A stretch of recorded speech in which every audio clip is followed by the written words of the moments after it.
মাননীয় প্রধান উপদেষ্টার যে বক্তব্য, আওয়ামী লীগের নিষিদ্ধের কোন পরিকল্পনাই নাকি তার ভিতরে নাই। আপনি যেই দলই করেন, বিএনপি করেন, গণ অধিকার করেন, জামাত করেন, অন্য কোন দল করেন, এই অভ্যুত্থানে আপনি যদি প্রেসিডেন্ট আওয়ামী লীগ এবং তার বিরুদ্ধে আপনার অবস্থান থেকে থাকে, বিগত 16 বছরে যদি আওয়ামী লীগের বিরুদ্ধে আপনার অবস্থান থেকে থাকে, আবার এই প্রশ্নের উত্তর দেবেন। আপনাদের নামে আওয়ামী লীগ যে মিথ্যা হয়রানিমূলক রাজনৈতিক মামলাগুলো করেছে, সেই মামলাগুলো কি এখনো ডিসমিস হয়েছে? আমার সব মামলা এখনো ডিসমিস হয় নাই। তাহলে তার আগেই কিভাবে আওয়ামী লীগকে সিস্টেমেটিক্যালি ইলেকশনের ভিতর দিয়ে ফেরানোর কথা আমরা আমাদের প্রধান উপদেষ্টার বক্তব্যের ভিতর দিয়ে পাই? আমরা মাননীয় প্রধান উপদেষ্টার যে বক্তব্য, আওয়ামী লীগের নিষিদ্ধের কোন পরিকল্পনাই নাকি তার ভিতরে নাই। আমরা মনে করি উনার এই বক্তব্যের পরে পতিত সরকার, আওয়ামী লীগ এর যে সভানেত্রী ছিল শেখ হাসিনা, সেক্রেটারি ওবায়দুল কাদের সহ আওয়ামী লীগের সকল স্তরের নেতাকর্মীদের থেকে আমাদের মাননীয় প্রধান উপদেষ্টা অবশ্যই অবশ্যই ধন্যবাদ পাওয়ার অধিকার রাখেন নাকি? কিন্তু এই বিপ্লবী ছাত্র জনতা যারা দিল্লি না ঢাকা স্লোগান দিয়ে এই আওয়ামী লীগের বিরুদ্ধে, এই প্রশাসন লীগের বিরুদ্ধে বুক চেঁচিয়ে দিয়ে রাজপথে লড়াই করেছে, তারা এই বক্তব্যকে ঘৃণাভাবে প্রত্যাখ্যান করছে, এই বক্তব্যের নিন্দা জানাচ্ছে। আওয়ামী লীগকে নিষিদ্ধের কোন পরিকল্পনাই আপনার নাই, তাহলে কিসের পরিকল্পনা চাই আপনার? এই রক্ত এবং জীবনের বিনিময়ে আপনারা সেখানে বসেছেন, সেখানে এই দিল্লির পলিসি, দিল্লি নির্দেশে আগামীতে নির্বাচন হলে সেই জন্য কি আপনাদের এখানে বসানো হয়েছে? সেই জন্য বসানো হয় নাই।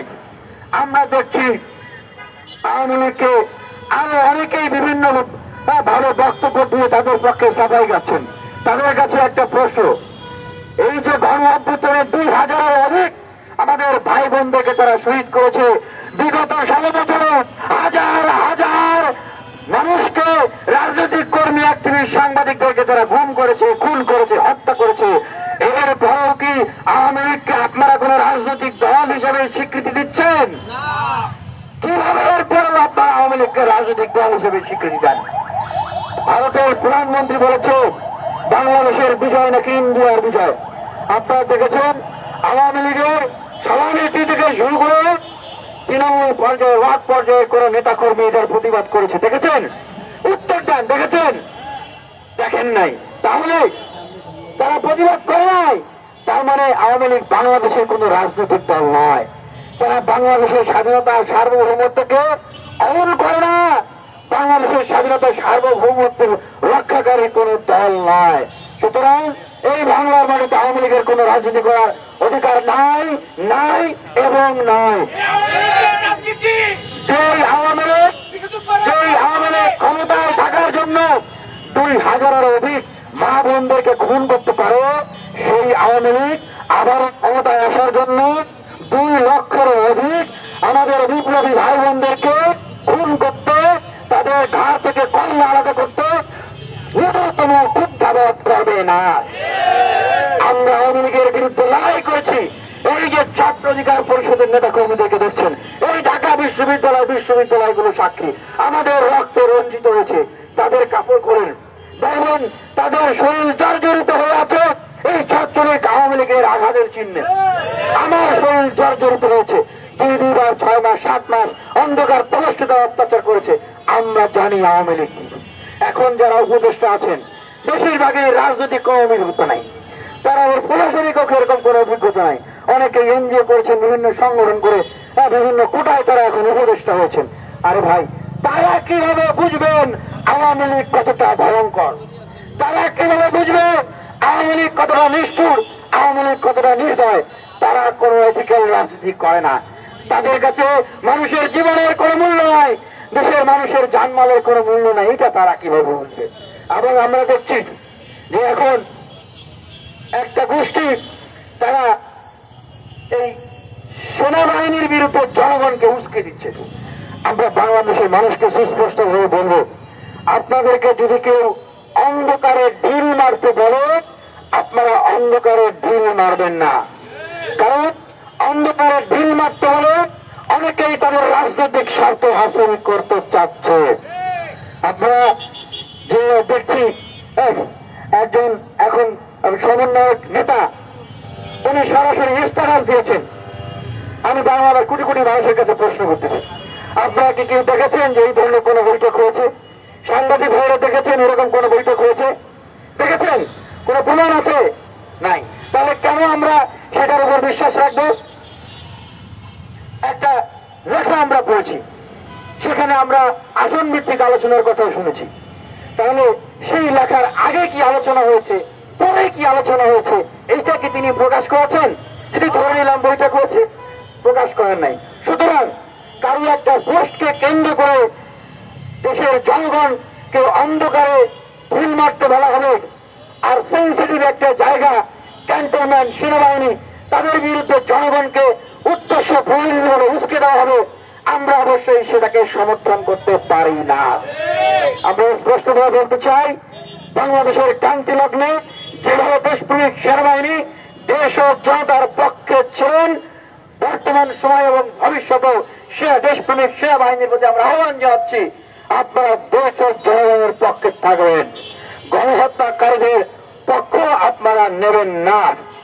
রাজনীতি কারা করবে, দল কারা করবে, নির্বাচন কারা করবে, নির্বাচন কবে হবে, এগুলো ঠিক করার দায়িত্ব ক্যান্টনমেন্টের নয়, ক্যান্টনমেন্টের কাজ নয়।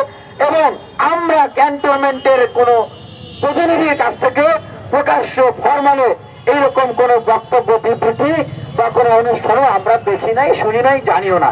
আপনারা জানেন? আপনারা দেখেছেন? দেখেন নাই। সুতরাং আমরা কেন তাদের দিকে আঙ্গুল তুলব? আমাদের বিক্ষুব্ধতা তৈরি হয়েছে যখন অন্তর্বর্তীকালীন সরকারের মাননীয় প্রধান উপদেষ্টার মুখ থেকে আমরা শুনেছি যে এই সরকারের বা তাদের আওয়ামী লীগকে নিষিদ্ধ করার বিষয়ে কোন পরিকল্পনা নাই।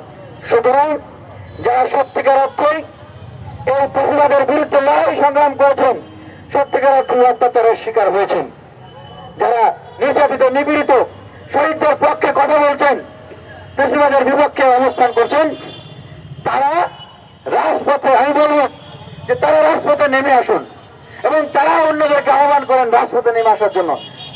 তারা সরকারের কাছে আহ্বান জানান, আপনাদেরকে সরকারে বসানো হয়েছিল, আপনাদের অন্যতম প্রথম এবং প্রধান কাজ ছিল এই আওয়ামী লীগের নিষিদ্ধ করা, আপনারা কেন 7 মাসেও এটা করতে পারেন নাই? 7 মাস পড়েছে আপনারা বলছেন যে আওয়ামী লীগ নিষিদ্ধের কোন পরিকল্পনা নাই।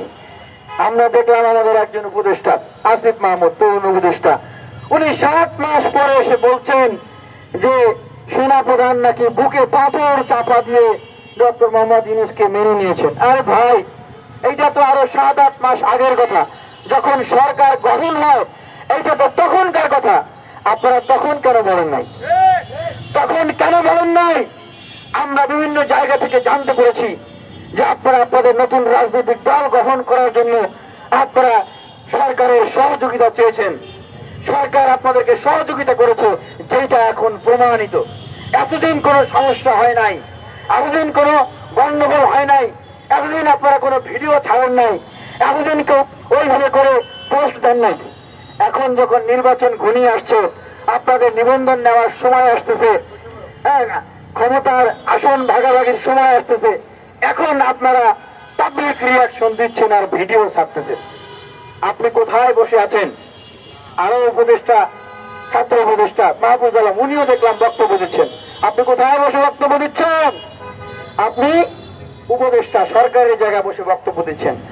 আপনি যে বক্তব্য দিচ্ছেন এটা আমি দিতে পারি, এইখানে বসে দিতে পারি, এইখানে দাঁড়ায় দিতে পারি, কিন্তু সরকারের চেয়ারে বসে আপনারা রাষ্ট্রের স্থিতিশীলতা নষ্ট হয়, এই ধরনের কোন কাজ আপনারা করতে পারেন না। কারণ রাষ্ট্র পরিচালনা করার দায়িত্ব আপনাদের। আপনারা যদি মনে করেন this government has gone out of control, এই সরকার আপনাদের নিয়ন্ত্রণের বাইরে চলে গেছে, তাহলে পদত্যাগ করেন। যারা যারা আওয়ামী লীগের নিষিদ্ধ চান, নির্বাচনে আওয়ামী লীগের অংশগ্রহণ চান না, তারা এই সরকার থেকে পদত্যাগ করেন, অথবা আহ্বান জানান যে একটা জাতীয় ঐক্যের সরকার গঠন করার আহ্বান জানান। যারা যারা আওয়ামী লীগের নিষিদ্ধ চায়, আগামী নির্বাচনে আওয়ামী লীগের অংশগ্রহণ চায় না, যারা গুণগত পরিবর্তন চায়, তারপরে নির্বাচন চায়, তাদেরকে সাথে নিয়ে আপনারা সরকার পরিচালনা করেন, আমরা সরকার পরিচালনা করি। আর নাহলে সরকারের জায়গা থেকে আসা জনগণের কাতারে দাঁড়ান, বিপ্লবীদের কাতারে দাঁড়ান। সংস্কারের কথা বলা হয়, দিনে দিনে সংস্কারের কথা বলে 7 মাস চলে গেছে। আমরা স্পষ্টভাবে বিপ্লবী ছাত্র